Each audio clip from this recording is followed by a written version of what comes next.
Meus irmãos, hoje pela manhã, nós, com base num verso do capítulo 1 do Evangelho de João, onde lemos: houve um homem enviado por Deus, cujo nome era João. Nós mostramos aos irmãos que João, o evangelista, introduz no prólogo do seu evangelho a figura de João Batista. E ele fez isso com um propósito, e um propósito todo grandioso, um propósito todo especial: contrastar João Batista com o Senhor Jesus. Não para diminuir a pessoa de João Batista, mas para exaltar a pessoa do Senhor Jesus. Houve um homem. Essa foi a nossa observação. João Batista foi um grande homem, mas apenas um homem. Foi um homem extraordinário, mas apenas um homem. Um homem notável em todos os sentidos, mas apenas um homem. O maior de todos os homens, mas apenas um homem. Um homem limitado, um homem finito, um homem que passou. Por isso que João diz: houve um homem enviado por Deus, cujo nome era João. Então dissemos hoje pela manhã que João Batista não era essencial.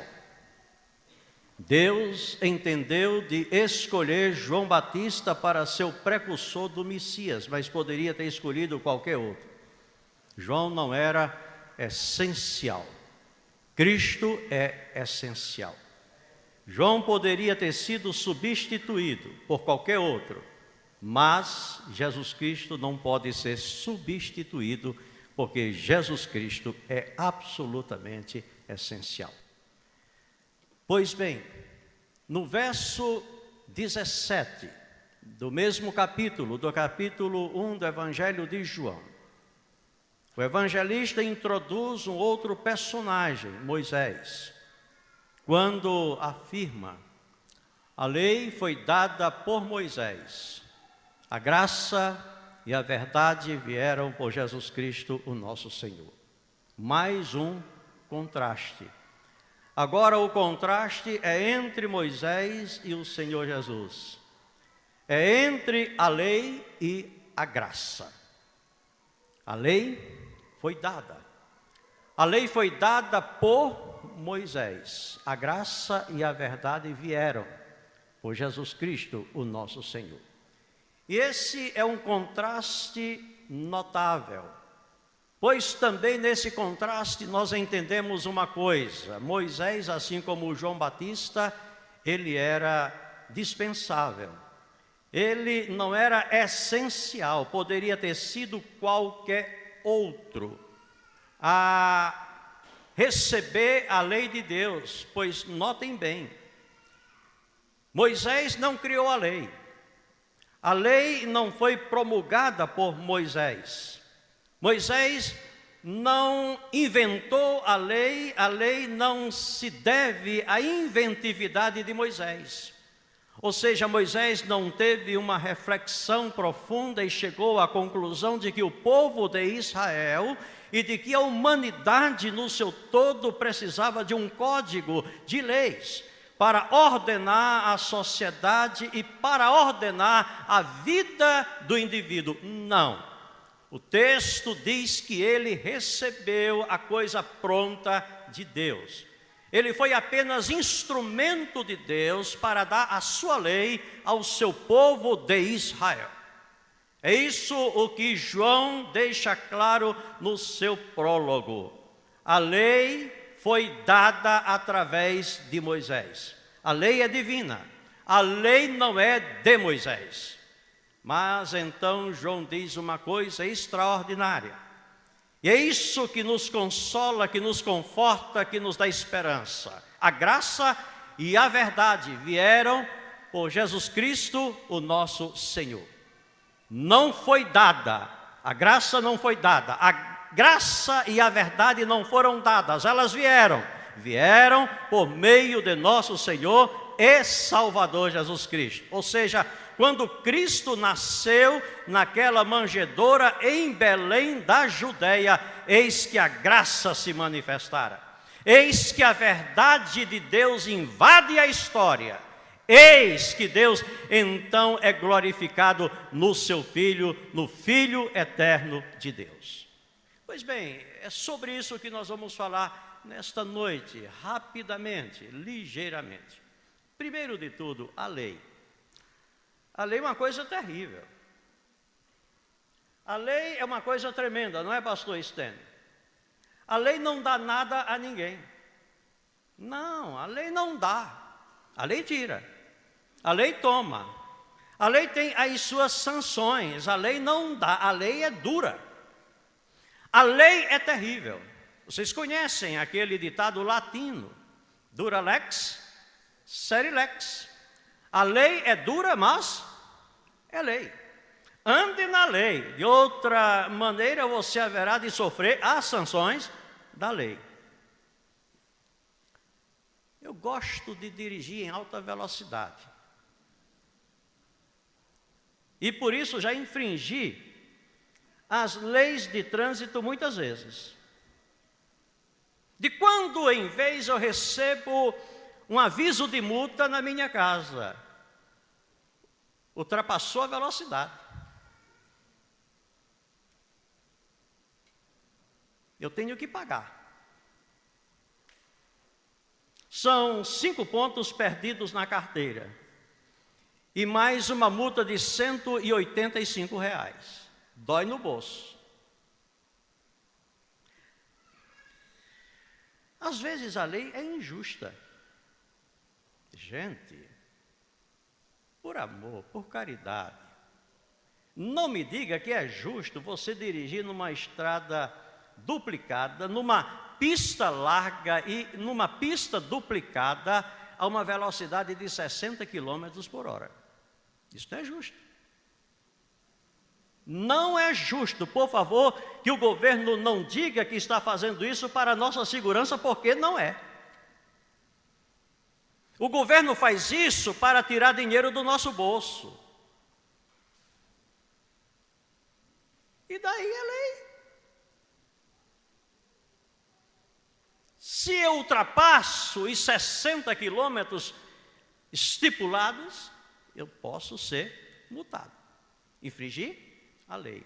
Agora, eu nunca recebi na minha casa uma carta do Estado me parabenizando pelo fato de que eu respeitei a lei. Quando nós respeitamos a lei, nós apenas fazemos o nosso dever, fazemos a nossa obrigação. Respeitar a lei é obrigação de cada um de nós. A lei não elogia ninguém pelo fato de que nós a respeitamos, não. Mas ela cobra. Ela nunca dá nada a ninguém, ela sempre tira. Pois é assim, com a lei de Deus.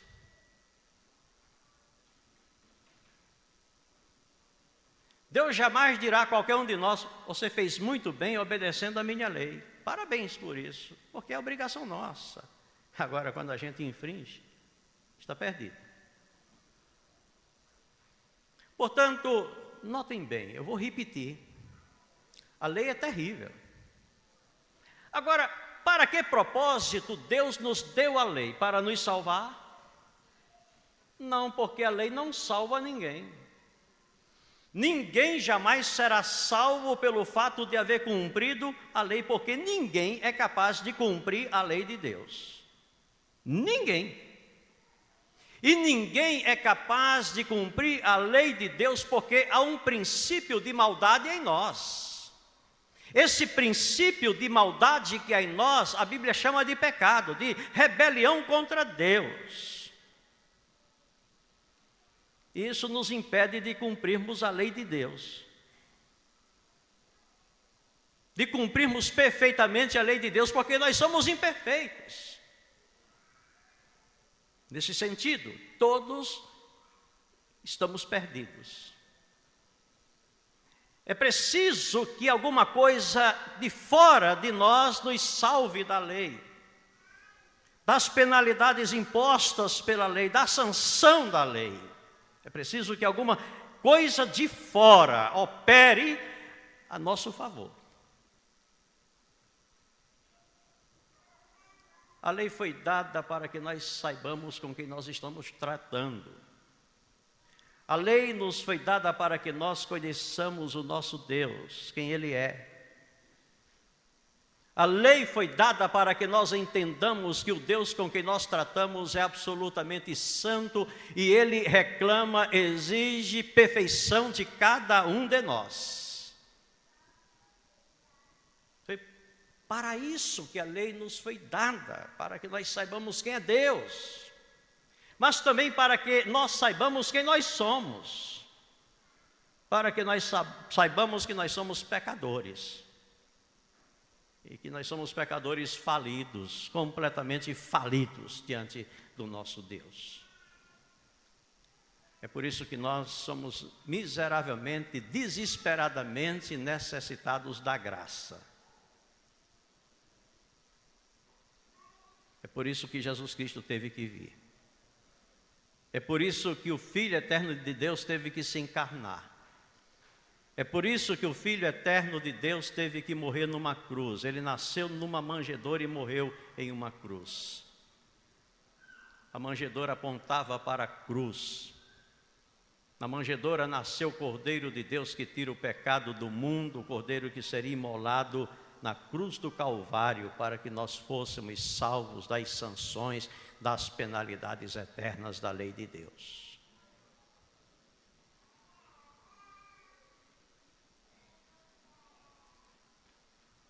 O Natal tem essa implicação que a graça veio. E que a graça veio numa pessoa. A graça veio na pessoa de Jesus Cristo, nosso único e todo suficiente Salvador.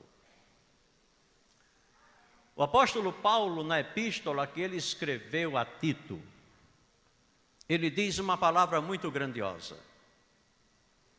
Ele diz que a graça se manifestou, trazendo salvação a todos os homens.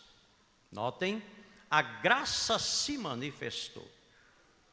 A graça não foi manifestada, a graça se manifestou. A graça se manifestou trazendo salvação a todos os homens. O que Paulo está dizendo a Tito? Ora, o que Paulo está dizendo a Tito é que Cristo se manifestou. Que Ele é a graça encarnada, incorporada, que Ele é a graça tangível, palpável. A graça não é uma abstração, a graça é uma pessoa. É uma pessoa que se deu por nós e que se dá a nós na pessoa do seu Santo Espírito. É a graça de Deus, é uma pessoa. É a pessoa do Senhor Jesus. Paulo gostava muito dessa palavra graça, porque essa palavra sempre lembrava a ele a pessoa do Senhor Jesus.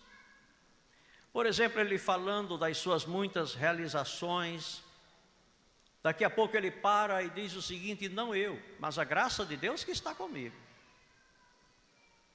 Quem é que estava com ele? Senhor Jesus. Não eu, mas a graça de Deus que está comigo. Ele era sustentado pela graça, ele era habilitado pela graça, ele era motivado pela graça, a graça de Deus que está comigo. Mais tarde ele diz: porque pela graça eu sou o que sou. E a graça de Deus não foi vã para comigo. Ele gostava dessa palavra graça, porque sempre lembrava o Senhor Jesus. A graça é tão diferente da lei, mas é tão diferente da lei. A lei foi dada por Moisés. A graça e a verdade vieram por Jesus Cristo, o nosso Senhor.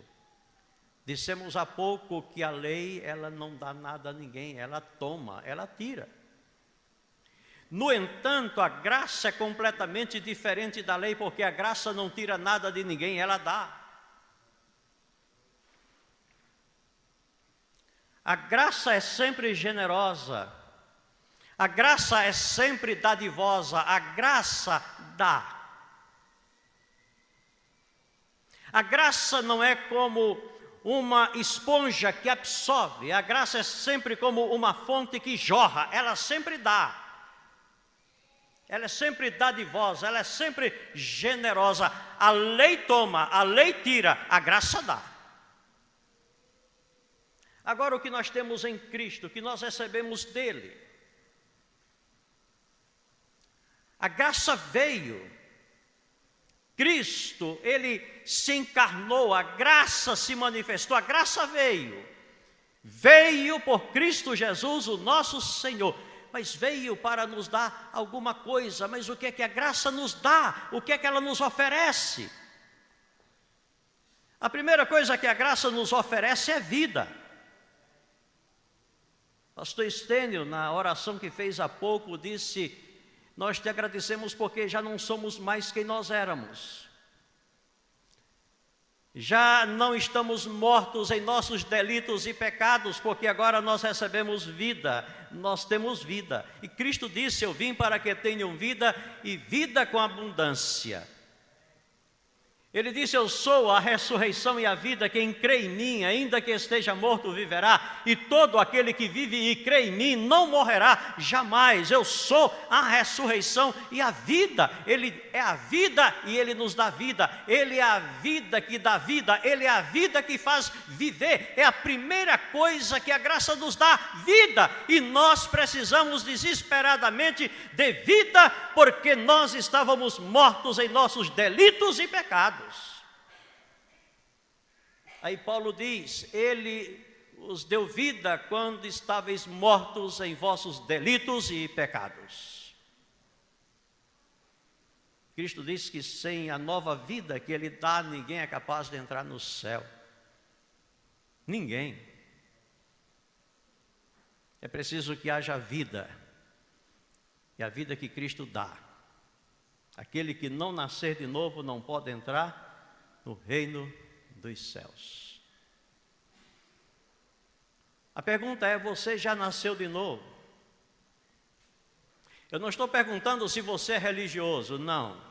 Estou perguntando se você nasceu de novo.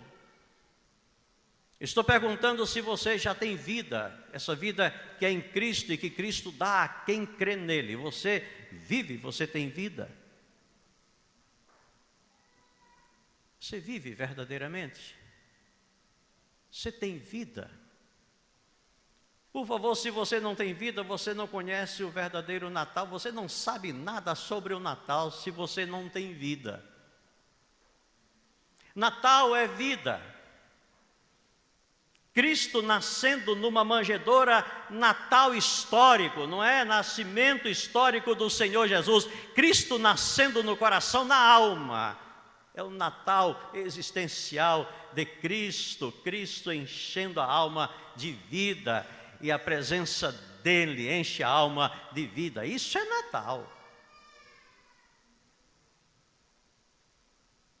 Natal não é roupa nova, não é peru gordo na mesa. Natal é Cristo no coração. Não, que use roupa nova. Se você puder. Eu cheguei hoje e alguém disse: puxa, pastor, que paletó bonito, é novo? Não, tem quase um ano. Mas é que eu pouco visto. Se disse: você tem tanto paletó, só usa um. Eu disse: vou fazer a sua vontade, hoje é Natal. Eu usei esse paletó e disseram: que paletó bonito, parece que é mesmo. Não, não é pecado a gente usar roupa nova, é? Não, não é pecado comer peru gordo, é? Não. Mas nós não precisamos de uma data para fazer isso, precisamos? Não. Natal é muito mais do que isso. Natal é Cristo nascendo no coração, é Cristo reinando na alma. Isso é Natal. Então a primeira coisa que a graça dá é vida. Mas não fica apenas nisso, a graça dá perdão. Nós precisamos desesperadamente de perdão. Sabem por quê? Porque nós somos culpados. Os psicólogos dizem, não é a doutora Sônia, que todo homem tem um sentimento de culpa. Não sabe de quê. É isso que os psicólogos dizem, que todo homem tem um sentimento de culpa e não sabem de quê. E quanto mais não sabe de quê, maior é o seu sentimento de culpa. Que tragédia! Eu sei que sou culpado, não sei de quê. Mas eu sei que sou culpado. Esse é um sentimento que há no ser humano, esse sentimento de culpa. A sua consciência lhe acusa de que ele não anda bem, que ele não faz o bem, que ele não é totalmente correto. Agora, esse sentimento de culpa perdura até aquele momento quando Cristo nos cobre com o seu perdão. Não, o passado ficou para trás.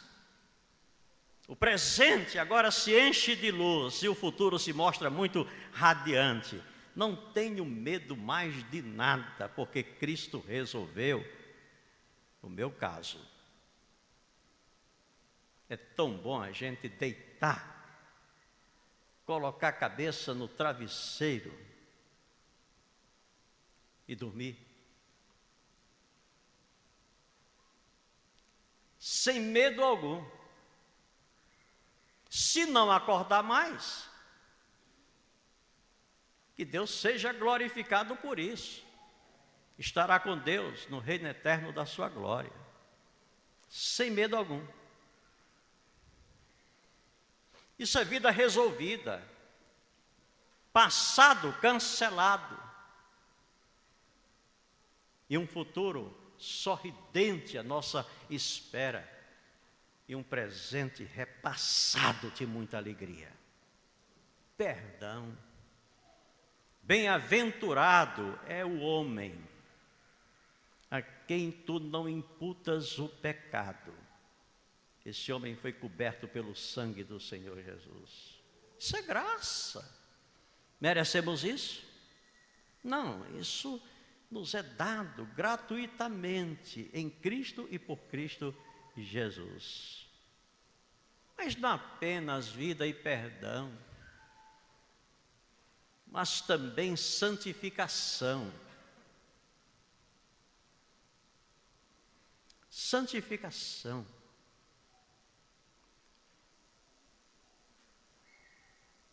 O que é santificação? Santificação é o processo pelo qual nós chegaremos à santidade final. Todos os que cremos em Cristo já fomos justificados. Ninguém é mais justificado do que ninguém, se crê. O pastor Estênio Verde tem uma fé maior do que a minha, mas ele não é mais justificado do que eu. É impressionante que tem um sujeito na Bíblia chamado Ló, aquele que escolheu Sodoma e que foi morar em Sodoma. Vocês já ouviram falar de Ló, não já? Pedro diz na sua epístola que Ló era um homem justo. Impressionante. A fé de Ló era débil, muito débil, era bem pequena. Mas há um outro homem na Bíblia também chamado de justo, Abraão. A fé de Abraão era uma fé grande, era uma fé forte, era uma fé robusta. Agora, a pergunta é, quem era mais justo, Abraão ou Ló? Os dois eram igualmente justos. porque ambos foram justificados pela justiça da cruz do Calvário. Não é o tamanho da nossa fé que determina o tamanho da nossa justiça. A justiça é de Cristo Jesus. Uma fé débil garante uma justificação forte, garantida. Ninguém é mais justo do que ninguém, mas uns são mais santos do que outros. Somos declarados justos pela graça, que é em Cristo Jesus, no momento em que cremos. E no momento em que cremos, agora nós metemos os pés na estrada da santificação em demanda da santidade final. Jamais seremos perfeitamente santos aqui, mas é verdade que a cada dia nós seremos melhores do que o dia que passou, caminhando na estrada do aperfeiçoamento em Cristo Jesus até chegarmos à perfeição final, ou seja, a redenção final dos filhos de Deus. Isso é graça. Meus irmãos, eu dou graças a Deus por isso. Moisés passou. Eu dou graças a Deus por isso. Moisés não era essencial. Moisés passou. Ele morreu 1500 anos antes de Cristo. Moisés passou. Mas Cristo permanece. Cristo é essencial. Ele nasceu, ele morreu, ele ressuscitou. E a mensagem gloriosa dele no Apocalipse é: eu sou aquele que morri, mas estou vivo. Eu ressuscitei. E eu tenho a chave da vida, eu tenho a chave da morte. E ele convida a todos: venham e vivam. Venham e recebam perdão. Venham e sejam vestidos com a minha justiça. Venham e participem da minha imortalidade. Venham e entrem em boas relações com o meu Pai. Venham e experimentem a verdadeira história do Natal. Cristo na alma, Cristo reinando, Cristo governando a vida, nos conduzindo deste mundo para a glória eterna, até que com Ele estejamos eternamente no reino eterno do seu Pai. Você já experimentou o verdadeiro Natal? O verdadeiro Natal é Cristo reinando na vida, é Cristo nascendo no coração, pelo poder do Espírito Santo, pelo poder da regeneração. Creia no Senhor Jesus e passe a cantar os louvores a Deus pela maravilhosa experiência do Cristo nascente na alma humana para a glória de Deus e para a eterna bem-aventurança de todo aquele que crê. Que Deus nos abençoe. Amém.